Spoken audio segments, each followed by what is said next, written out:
Yan, dito nga. Kita naman po dito. Ito nga. Ito lang kasi maaraw.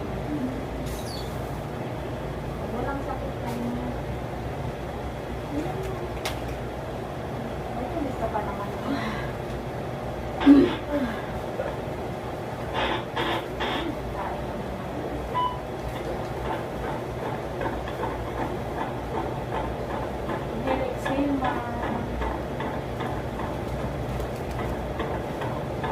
Ano pa ako ng tulong? O nila ikaman yung basit. Kanya na sa tela.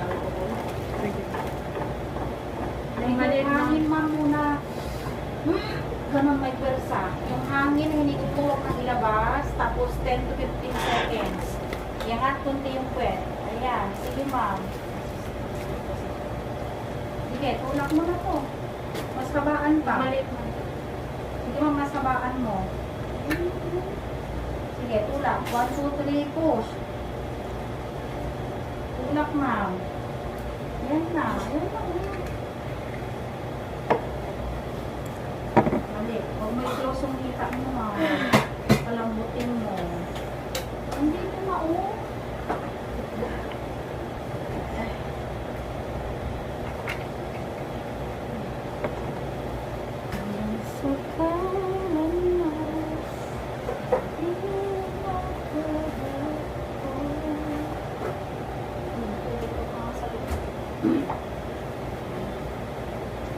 Huwag malikot ma'am. Kitang-kita siya.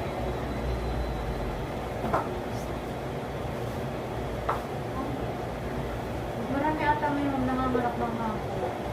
Di ba sunod-sunod mo na? Abaan mo ma'am. Ayan na yung head ni baby oh. Ibuka mo lang kasi to. Tapos iangat mo kunti yung pet. Ayan na oh. Sige. Ayan na. Sige ma'am. Diretso. 1, 2, 3 push. Ayan na oh. Ala. Ipon lakas. Pag may sakit lang, ibuka mo lang kasi yan, ma'am. Huwag mo siya lang bukang buka. Yan. Tapos, alam mo ba yung ganitong tinuturo ko? O, tignan mo. Pag may sakit, hatak dito, tapos ibangon ng konti. Kunti lang. May basi. May tubig basi, ma'am. Meron dyan sa eco bag ko. Sige. Gitna mo lang, huwag kang malikot. Tatai ka. Check mo yung heartbeat niya eh.